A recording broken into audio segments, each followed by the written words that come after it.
If your engine has lost power, is using more fuel, shaking, taking longer to start, or turning on the check engine light with camshaft-related trouble codes, do not immediately replace the VVT solenoid.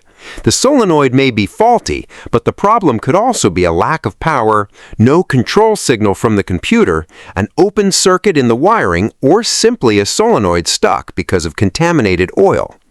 In this video, I'll show you how to identify whether the VVT solenoid is ground-controlled or positive-side controlled, how to test both wires from the connector to the PCM, and how to activate the solenoid directly to determine whether it still works. Stay until the end because performing the test incorrectly could cause you to replace a solenoid that is actually in good condition. The VVT solenoid, also known as the oil control valve, allows the computer to advance or retard the camshaft position. It does this by regulating oil flow to the camshaft actuator.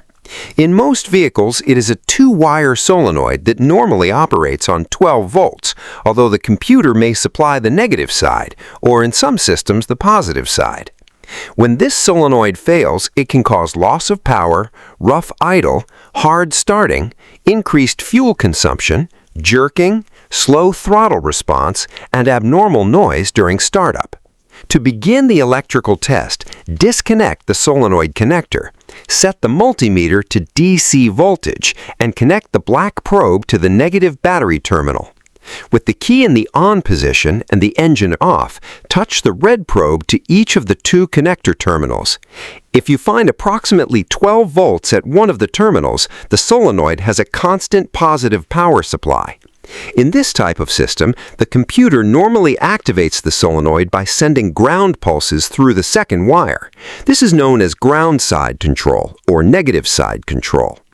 Keep in mind that some vehicles only supply power to this circuit while the engine is running, or when the PCM activates a relay. Now, let's see how to identify a positive side controlled solenoid. In this type of system, one wire has a constant ground, and the computer activates the solenoid by sending positive voltage through the other wire. Turn the ignition off, disconnect the solenoid, and first confirm that there's no voltage on either terminal. Never use the continuity function on a live circuit because you could damage the multimeter or get an incorrect reading. Next, set the multimeter to continuity mode. Place one probe on the negative battery terminal and touch the other probe to each connector terminal.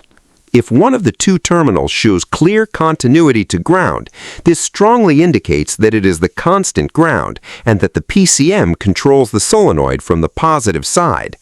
The remaining wire will be the positive control circuit. When the PCM commands the solenoid to activate, voltage pulses will appear at that terminal. Because the VVT solenoid normally operates using a PWM signal, the multimeter may display a fluctuating voltage or an average reading. An oscilloscope is the best tool to observe the pulses correctly. But what happens if you do not find power or a control signal? In that case, the wiring must be checked before condemning the computer. Disconnect the negative battery terminal, the VVT solenoid connector, and the corresponding PCM connector. Using the wiring diagram, identify the PCM terminal connected to each VVT solenoid wire. Set the multimeter to continuity mode and measure from each terminal at the solenoid connector to its corresponding terminal at the PCM. Both wires should have continuity and very low resistance, generally close to 0 ohms. If the multimeter displays an open circuit or OL or excessively high resistance, there may be a broken wire, loose terminal, corrosion, or an intermittent connection inside the wiring harness. While performing the test, gently move the wiring harness. If continuity appears and disappears, the wire may be broken internally. Locate the damaged area, repair the wire correctly, insulate the connection, and repeat all the measurements. Also, verify that neither wire is shorted to ground or connected to another circuit. Finally, we're going to test the solenoid directly. Remove it from the engine and inspect the screen for oil sludge or debris. Use two jumper wires, preferably with an inline fuse on one of them. Connect one wire to each solenoid terminal and briefly touch the free ends to the terminals of a 12-volt battery. Apply power only for 1 or 2 seconds. You should hear a click, and on many solenoids, you'll also be able to see the internal mechanism move. Do not leave it energized for too long because it could overheat and be damaged. If the manufacturer specifies a particular polarity, you must follow it. If the solenoid does not activate, it may be stuck because of dirt or sludge. Carefully spray the mechanism and screen with carburetor cleaner or another compatible product without getting the electrical connector wet. You can also apply a small amount of penetrating oil to the mechanical section. Allow the excess fluid to drain and then activate the solenoid several times using short pulses. If it still does not click or move after cleaning, or if the coil has an open circuit, the solenoid must be replaced.